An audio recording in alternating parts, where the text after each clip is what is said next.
Good evening and welcome to the Town of Goffstown Select Board meeting on February 28th, 2022. Would you please all join me in our Pledge of Allegiance? I pledge allegiance to the flag of the United States of America and to the republic for which it stands, one nation, under God, indivisible, with liberty and justice for all.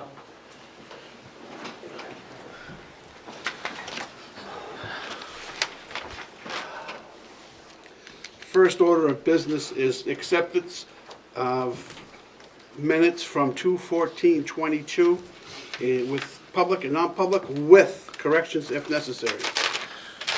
I'll make a motion to accept the 2/14/22 public and non-public minutes with corrections if need be.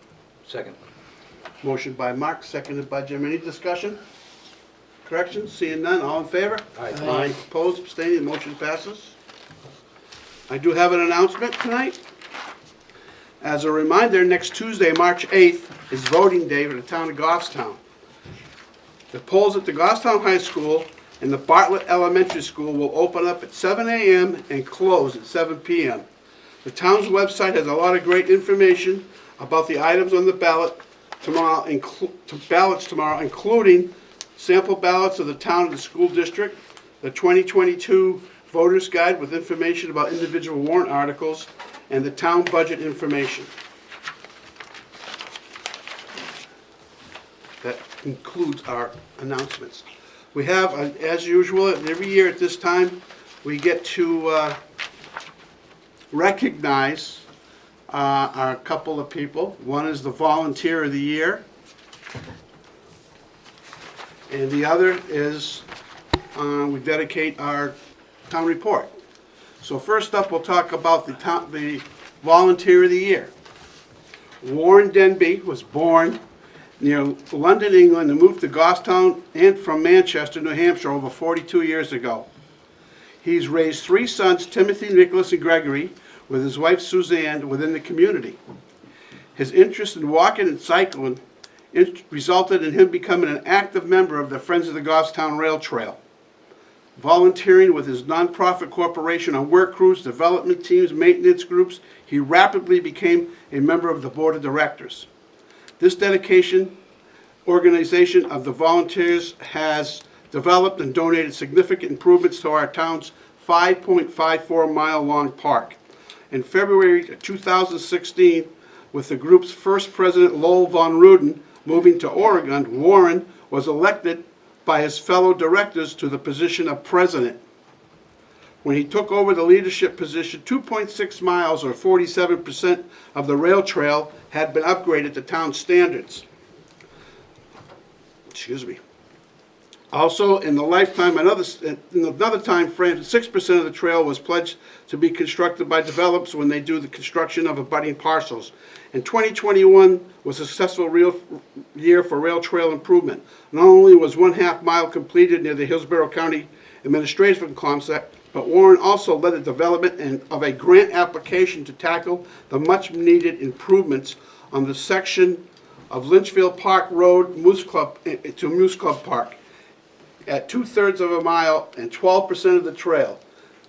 This is the longest road to trail section in the park. The two previous grant applications for this section failed. In November of 2021, Warren's organization was notified that their grant application for 2022 funding had been approved. Perhaps the winning difference was the organization helped to pledge $18,000 through private donations to help offset this $90,000 project. After a successful career as an executive in high-tech industries, Warren has brought a unique blend of experience and dedication to the town. The growth in membership, fundraising, and grant awards has resulted in the Goffstown Rail Trail becoming a destination rail trail in New England. With over 18,900 followers on social media and internet, the trail has been recognized as one of the top rail trails in New Hampshire.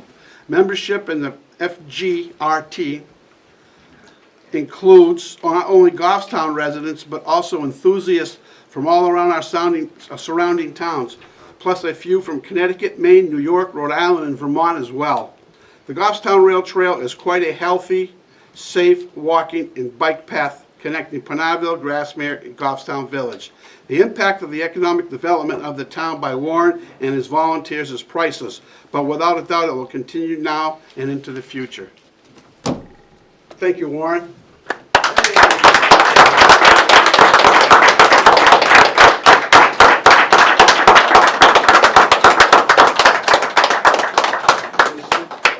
This is the officials.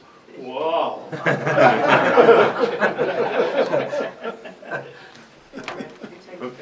Oh, what's make it official?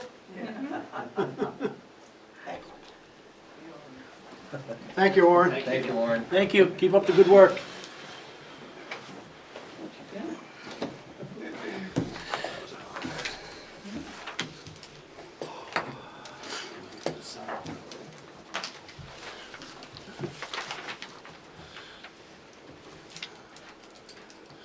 Now for our dedication of the town report this year. And this goes to Executive Secretary Denise Roberge, 39 years service to Goffstown. Every year we have a distinct privilege to honor an employee or resident who has combined years of service to their community with dedication of the annual report. Therefore, it is our honor to dedicate the 2021 annual report to Denise Roberge. Denise is a lifelong resident of Goffstown. She was born and raised in Pinardville. She even learned how to swim in Roy Park Pool. Denise attended Goffstown High School. During this time, Denise was a Goffstown police explorer. Denise has always had the urge to serve her community and started her journey with the Goffstown Police Department as an emergency services dispatcher in 1982. After having two incredible twin girls, Denise transferred from dispatch to the records division. She was selected to be the first executive secretary to the chief of police in 1987. She has served 6 chiefs during her time. Throughout her 39-year career, Denise also held the titles of evidence technician, assistant, and assistant accreditation manager. Although those are official titles, Denise was willing to help the police department in any way. She would help the records division when needed, even in communication division when there was an emergency. We thank Denise, as well as her husband Dave and their 2 daughters Heidi and Heather, for her dedication to our community. Enjoy your much-deserved retirement. Thank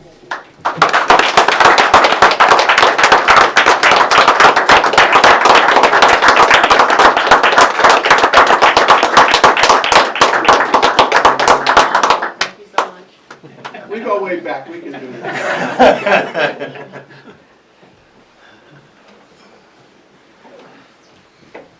Again, thanks to both of you for your service to the town.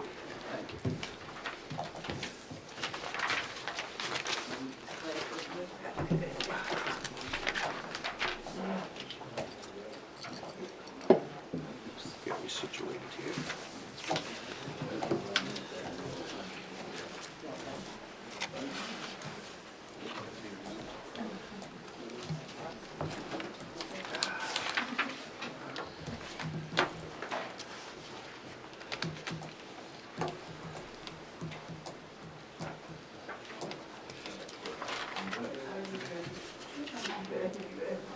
See you, Dave. Take care.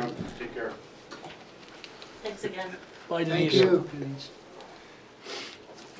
So as usual, at 6:10 of our meetings, we open up for public comment.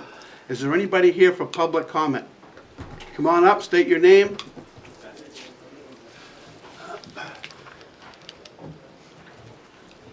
Good evening. My name is Andrew Carteret, Goffstown resident.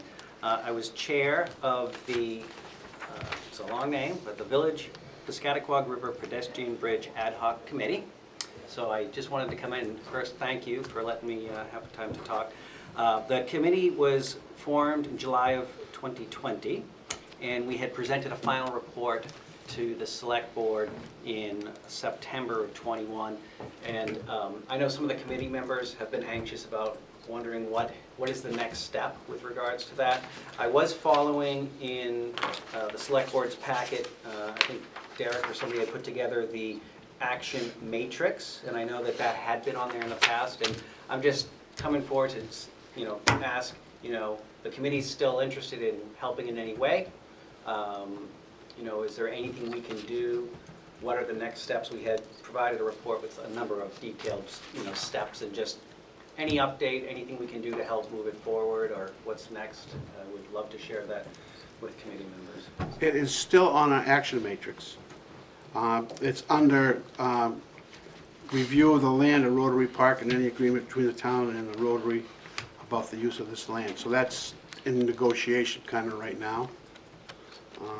Other than that, I think the next step would be to form a fundraising committee, and wouldn't it, Derek? I don't know. If that's the board's desire. At one of your previous meetings, I had provided you engineering estimates on Right. what the cost would be for engineering services for design as well as construction oversight.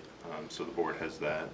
Right, I can go through what we had, recommended. We tried to order it in the way that we thought was the highest priority, which was work with Rotary Park first, and then actually leverage whatever you can with the Goffstown Rail Trail in their development of that. And then it was, some of the stuff that Derek said about is, we as a committee pulled together some very rough estimates, very rough designs, but we are not experts at that. And I think for fundraising, you would need to know what it is you're fundraising for. And then it was, I hate to see us lose opportunities if there was anything with the state or the federal government, as there may be in the near future for funding of larger scale projects like this. We're here, we're ready to help. If there's another committee that you want to start, I'm sure a lot of the people on this committee would be happy to help move forward with that. Okay. We'll talk about it. I mean, I don't know, like I said, I think the next thing is to find out where the funding's gonna come from. Because if that's what we're talking about, we need to come up with some kind of fund. It's not in this year's budget, but like you said, there may be some grant opportunities out there that we can research. And I don't know which department would do that, Derek, or do we set up a committee to look for that stuff? It'd be your preference. You could set up another ad hoc committee to look at the funding and the fundraising that's available for it and get a little bit more in detail. You could assign it to a specific department to do that as well. Okay. Or, Peter, could we extend the charter for the existing ad hoc committee to extend the time with additional deliverables, if you will, or processes? Yeah, I think we could use that charter as a model Instead for. of backing way up to the beginning? Yeah. Yeah, I don't think you need to go Yeah. back. I mean, you've already got some good Right, ideas. yes, there's stuff in that report. Yes, we could do that. I think maybe after our town meeting, I can bring in a revised charter if the board wants to put together another ad hoc committee. That'd be great. Well, if we had to put another one, we already got one, we could just Well, yeah. continue it. Yep. I think having our deliverables would be helpful, though. What is it that we're trying to achieve? Yep. I don't know how some of the federal funding plays into it, so Derek, we would need your help with grants, larger grants. Jim? It's a question. Since I've been on the board, I've seen plans for the development of the old factory building and all that area there. Does that affect in any way the development of the bridge and the rail trail? Well, the rail trail, there were some caveats on that project for the rail trail. I don't know, I've heard back and forth that the new person that wasn't, so I think we need to get back into that and find out. I think that'd be a planning board thing anyway. Yeah, it would be, but yeah, the developer had agreed to work with the rail trail folks to set aside at least a corridor where the Right. trail could continue down by that project. And parking. Yeah, and parking, right, yep. But aside, that would be great, but if that doesn't go forward, even if it does, there's no reason for us to hold up plans for a bridge, right? That wouldn't affect. No, that's- the town I mean, it would help, owns but the not south either. abutment, the abutment behind where House Pharmacy used to be. Yeah. The north abutment is currently owned by the Rotary Club. Right, okay. All right, thank you. So I think that what you're hearing is after Yep. the election, we'll get back into it and maybe set up another committee or set up a committee that authorize them to go on and start doing more research. Fantastic. All righty? And just for a little more detail, the Rotary Club did submit a proposal to us Yeah, as to got how that. the town could take over. Yeah. Okay, Yep. thanks. The letter. I didn't know if you'd seen it. Yeah, it's in the packet. Good, thank All you. right, thank very you. much. Thanks, Andy. Is there anybody else here for public comment?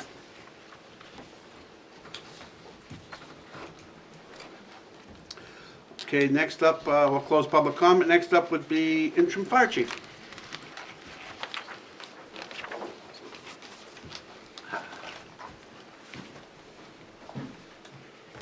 Good evening, Mr. Chairman, members of the board. Good evening. Good evening. here before you tonight to ask the board's consideration to change the shift start time for our firefighters from 6 AM in the morning to 8 AM. And it just moves, you know, the 24 hours to that point. I met with the union executive board, and some of the members have a 2 or so hour commute, so they're getting up real early. Some of them really, you know, would like to be able to help their families get the kids off to school. So it's really a morale booster. I checked into the, make sure that there are no costs associated with it, and there's nothing in the collective bargaining agreement that would prevent us from doing that. Anybody? It was my understanding when we set the 6 o'clock start time was because, if I remember right, if they figured that it was 8 o'clock would be a busy time with traffic and possible accidents and things like that, it could be more active for the fire department at 8 o'clock in the middle of a shift versus 6 o'clock. But do you find that? No, I think it's later on in the day where our calls peak, at least according to, you know, some of the research I've found, or statistics. Okay.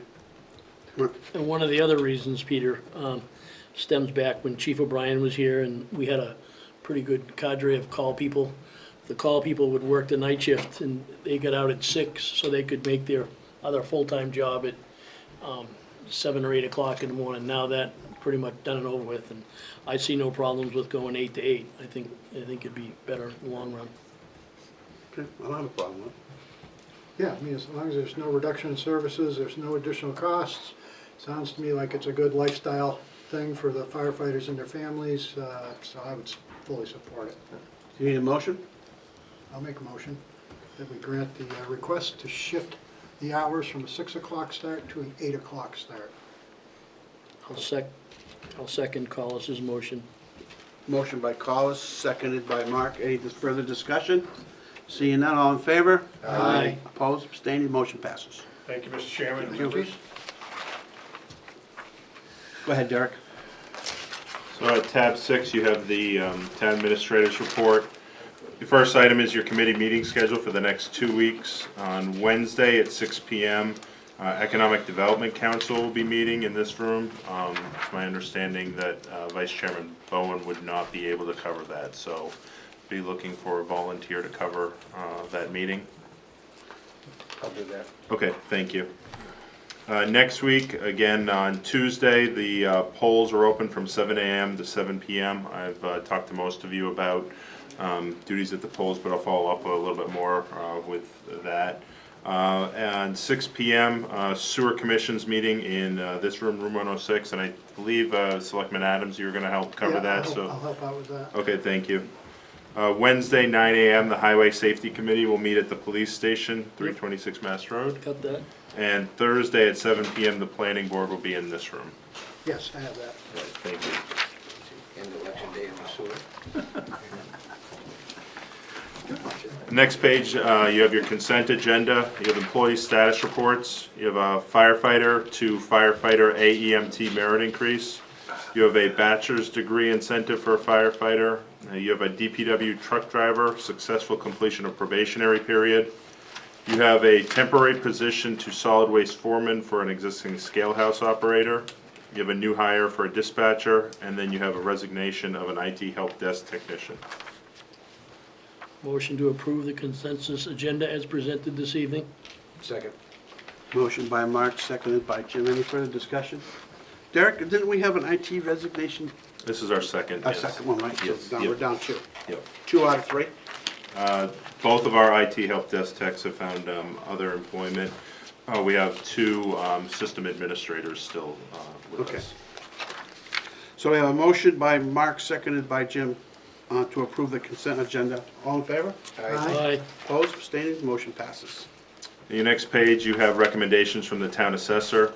He has recommendations on solar energy systems, tax exemptions for map 21 lot 18, map 2 lot 59, map 7, lot 74-10, map 8, lot 12-16, map 8, lot 52, map 10, lot 27, map 11, lot 9-1, map 14, lot 40-6, map 29, lot 7, map 37, lot 18, map 37, lot 40, map 7, lot 88B, and map 6, lot 9A.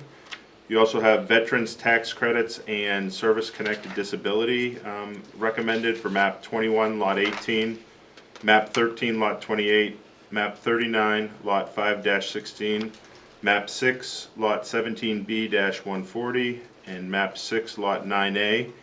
He also has recommendations for veterans tax credits on map 6, lot 20, map 36, lot 34-3, map 6, lot 22-12, map 14, lot 62-10, and then a recommendation on an elderly exemption tax credit for map 9, lot 9-10.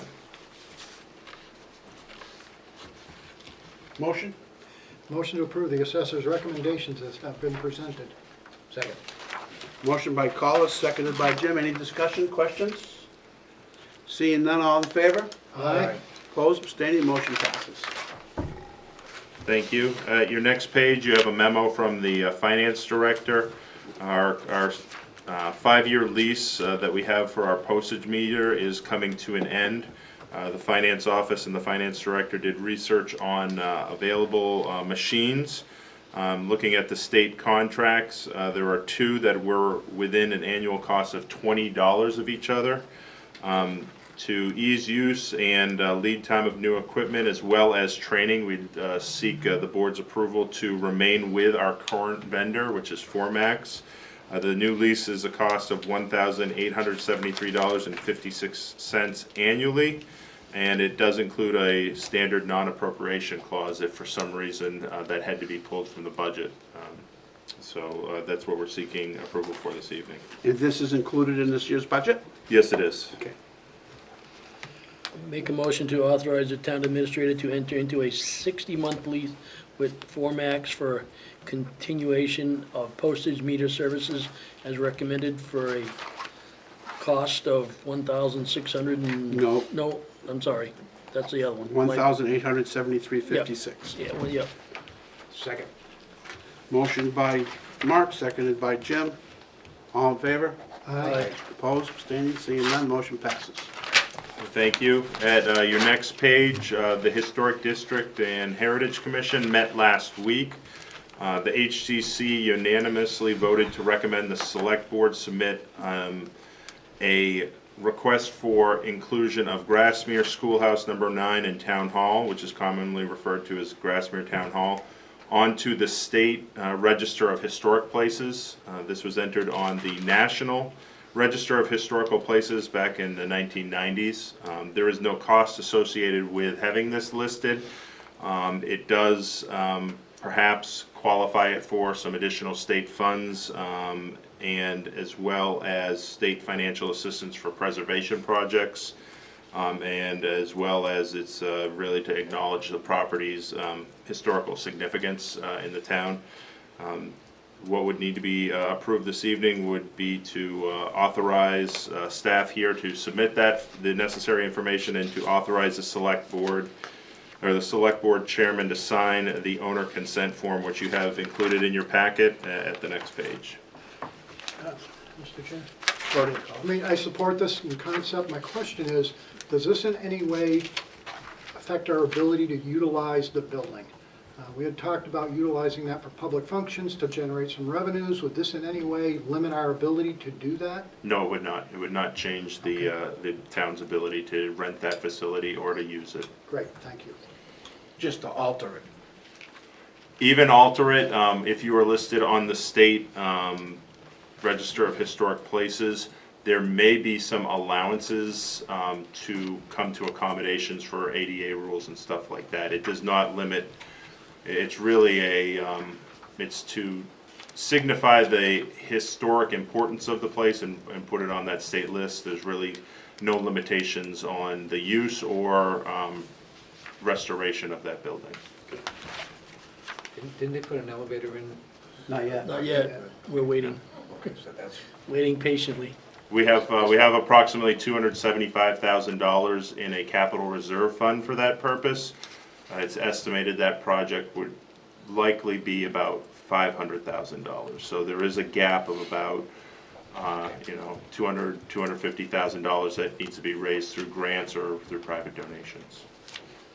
this won't affect that if we get to that number. Correct.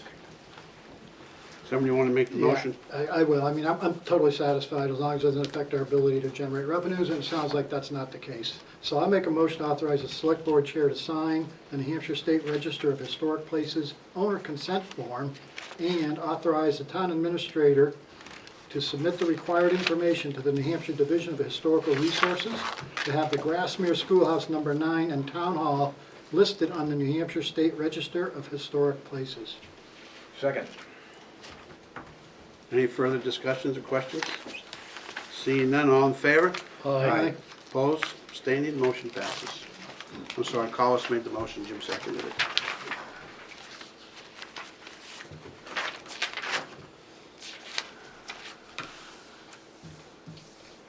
Have you got anything else?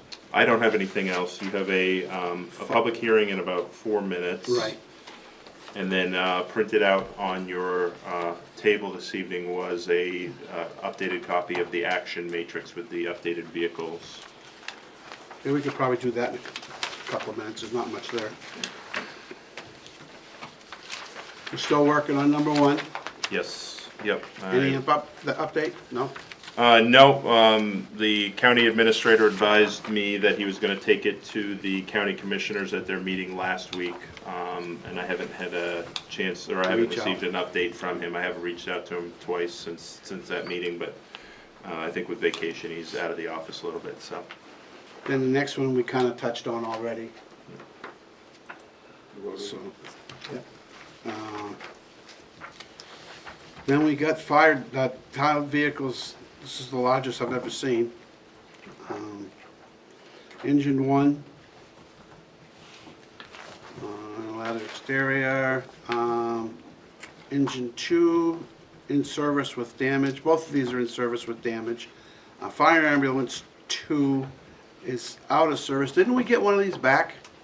So I'll answer on behalf of the chief, and he can maybe, ambulance 2 was involved in an accident in December, so that's the Right. one that they're looking for a new chassis for. If you look on the attached page, there's a little bit additional information. They're looking for the chassis for the box.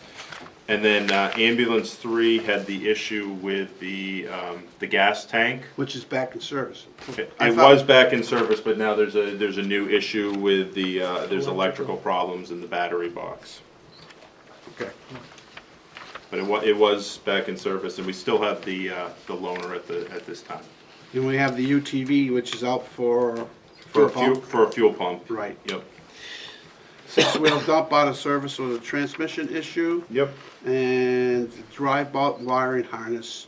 Well, the Bobcat, the wiring, the drive belt and wiring harness was corrected. Now it's having some hydraulic issues, so that one was actually put back into service and Then came back out today. Yep. Great.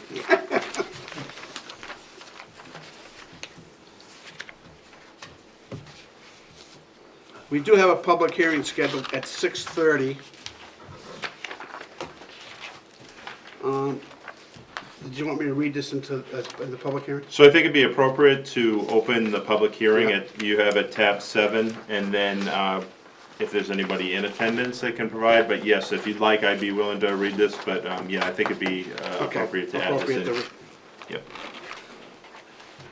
Okay, we do have a public hearing scheduled for 6:30. In compliance with RSA 41:14-B, the Goffstown Select Board is conducting this public hearing to accept public input pertaining to the following traffic ordinance. Proposed ordinance entitled Stop Signs on Parker Station Road at the intersection of Gorham Pond Road and Locker Road ordinance. To install stop signs on Parker Station Road at the intersections of Gorham Pond Road and Locker Road. This is the second public hearing for the proposed ordinance. A vote on the ordinance is scheduled for 3/14/22. I will open the public hearing at this time, and I'm going to ask Derek to go ahead and read this letter. Okay, this afternoon, the board received an email. I am sending this email to you because I am unable to make the meeting tonight. My name is Don Freher, and I live at 4 Locker Road, which is off of Parker Station across from the depot. We moved here in November of 2020, and since then I have been in contact with City Hall and the PD about our intersection and the unfortunate circumstances of people driving in our lawn trying to avoid an accident, which has happened at least 3 times now. This, in addition to a daily musical symphony of horns blaring and brakes screeching. My family nor myself will not drive down Gorham Pond because of this intersection and how dangerous it is, even though it is right across from our house. We end up going down Route 13 to Mass Road when we are coming from the Bow area. The major issue is from cars coming down Parker Station, either end, way too fast, probably an average of 50 miles per hour MPH, and cars coming from Gorham Pond not being able to see them. I know it has been said the Bergs need to cut down their hedges, but that is not the problem. I have driven and walked that intersection, and the problem is that Parker Station Road curves a little going towards Ware, which makes it a really bad blind spot. I firmly believe that something needs to be done, and stop signs would definitely help, along with more of a police presence to deter speeding and or cars not stopping. I'm attaching pictures from one of the incidents of someone driving over our lawn on July 4th, which has been documented with the Goffstown PD. In the first picture, you'll see an additional faint tire track near the tree from one of the earlier incidents before we planted the tree. We were told to put large rocks on our property, and that would help. But I think that would just make things worse and more people to get hurt. Thank you for your time. Don Freher. Thank you. Is there anybody else from the public that would like to speak to this? Come right up front, give us your name, please, and your address.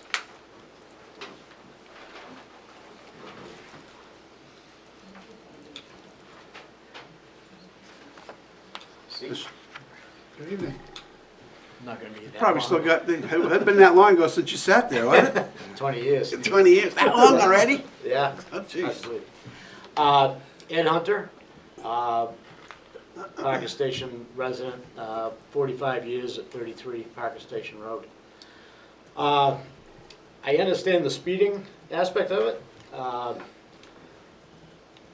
do know that it's been brought up before about putting a stop sign, I believe by Chief French, coming from Ware End into town. I don't think it got any traction because it didn't happen. That was a number of years ago. So as I understand it, this ordinance would create a four-way stop Yes. intersection? Okay.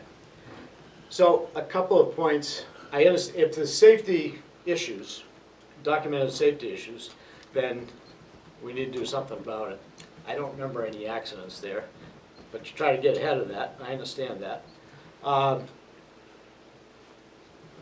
there's 2 points. You know, anything that we do ought to mitigate those safety issues. If it slows down traffic, good. I'm not sure that it will. But two negative issues on it. First off, when people come to a stop sign, they got to take off from that stop sign, obviously. Parker Station Road is a pretty well-traveled road, especially out of East Ware. So there's a lot of traffic there, especially in the morning. It gets backed up almost from 114 intersection back to nearly to Gorham Pond Road, you know, during the commuting hours and school bus hours. So that's one issue. But as cars come to that, if they're going to have to stop, they're going to have to take off. And the diesel trucks that take off that make a considerable amount of racket, motorcycles taking off doing the same thing. And when they take off, I hear them down at 114 and Parker Station Road, where they accelerate pretty quickly and squeal their tires to get out onto the main road. So I'm a little concerned about that issue. The second issue is I think four-way stops have an inherent hazard in and of themselves. I don't know if the police chief is here, but I don't want my license to be in jeopardy, but it's always confusing. It's always confusing for me when you get to a four-way stop and you got 3 or 4 cars that all come there about the same time. I have to go back to the day I took my driver's license when I was 16. Who has the right of way here? You know, so I looked it up just recently just to make sure that I understand it, so the police chief understands I'm clear on it now. But basically, when you get there, 2 people stop at a stop sign at the same time, you have to think. And I know I've been there and had to indicate to the okay, it's your turn. You know what I'm saying? So there's an inherent problem there. Locker Road is a dead-end road, extremely low volume of traffic, so I'm not sure why we'd ever put a stop sign there. I'm not sure why we would put one coming from Goffstown to Ware, because there's a clear visibility line of sight there on Gorham Pond Road. So if anything's coming into that intersection from that direction, it's clear that they are, to anybody. The only stop sign I could even think might be a safety issue or a possibility is the one coming from Ware into town. But once again, you know, I'm not sure that we have any, if there's any data or anything to support safety issues there, then that would be fine. The newly constructed property on the other side of the bridge that the letter addressed, I know that during construction, that several people stop there and pull over before they get onto 114. And somebody asked me, why is that? And I suspect that they're checking their phones before they get onto the main road, and they're doing the things that they need to do, you know, communicating with people coming and going at that point. So that's my position. So as long as, you know, if we do something that's going to correct a true documented safety issue, then that's one thing. Oh, one other question. There's a sign in road committee, I believe. It used to be something Yeah, else. it's still, Okay. and Mark is our representative to it. Okay, so has that been addressed by that committee? Is that, are they in favor of it, or what is the? We did discuss that, correct, Chief? Yeah, it came from this, Yeah. this comes from the, that committee. Yeah, I was gonna say, we had a discussion and we brought it forward here to this committee. So who brought it forward to the committee? Just in general, or? Can you give me a hand on that one, Chief? A person from the Historical Society brought it to us. Chief. From who? From the Historical Society. Historical Society? A person Yeah. who works there felt it needed to be addressed. Okay. Well, that's my position. Thank you. Thank you. Good to see you. You want to come on up?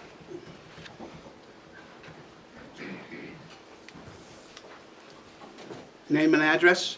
Yeah, Carl West, across the street from Ed, Parker Station Road. Like Ed said, if it's a safety issue, then I guess I agree with it. But I think what would work better is more enforcement by the police. I hardly ever see a police car go down our road. And some kind of speed control, like the signs they have in Dunbarton, of like, you know, blinking light, 30 miles per hour. I think that would be more effective than stop signs. Thank you. Thanks, Carl. Anybody else?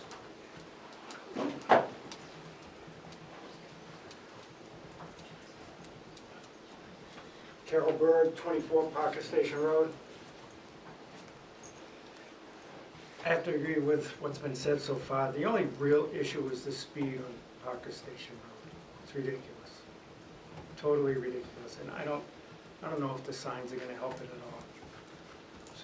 So if there could be something done about the speed, and as far as trucks go, there's a truck limit on that road anyways. You're not supposed to be using it as a road to get through. That was done years ago. So I'm not really in favor of the four-way stop. Just stop the speed. All right, thank you. Thank you. Anybody else? Seeing none, we'll close the public hearing. Thank you.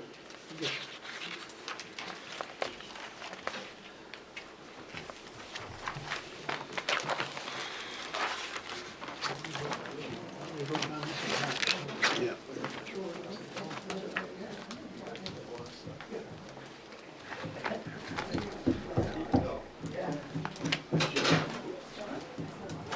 Okay, tab 8.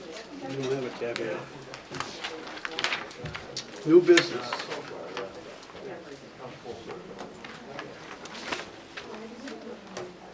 We already did the action matrix. Anybody got any new business?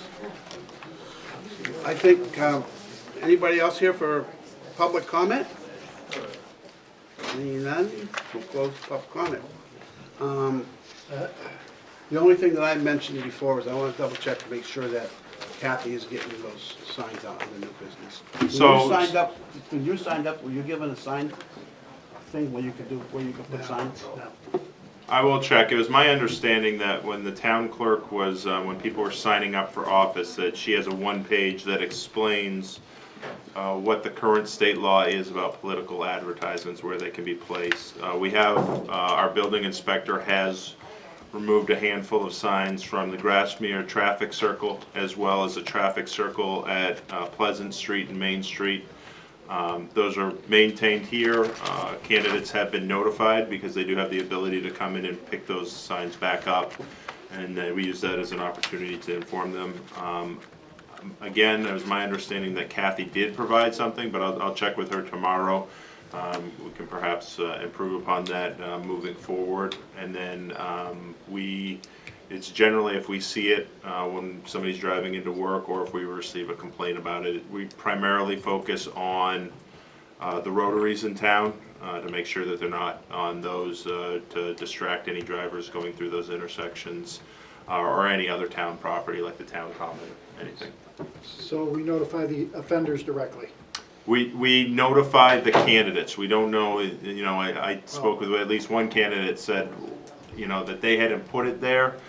So we That's the problem. we contact the candidates, so that they can. In my mind, they're responsible for the signs. I Yep. don't care who they're putting them out Yep. for. So we contact them and let them know that we have them. They can pick it up during normal My business hours. next question is, what happens if there's a repeat offense by the same individual? The same thing. We will pull it off, and then under state law, I don't believe that we have any other recourse. Right. Political advertisers are protected. When it's on the state right-of-way, as long as the abutting property owner gives them permission, they can put it actually in the right-of-way, so. I actually saw one out here on Main Street between the Greenway and the street, the Greenway and the sidewalk. Somebody had put a sign there. Yeah. Some are being pretty creative. Yeah, so. All right, is there anything else? Motion? Motion to go into non-public session, RSA 91A:3, 2A for compensation, B, land, and E, consideration of pending litigation. Second. Is that all, Derek? There's Yes, nothing else? that is it. Okay, Yes. yes. Yes. Yes. That'll conclude tonight's public portion of the February 28th Goffstown Select Board's meeting.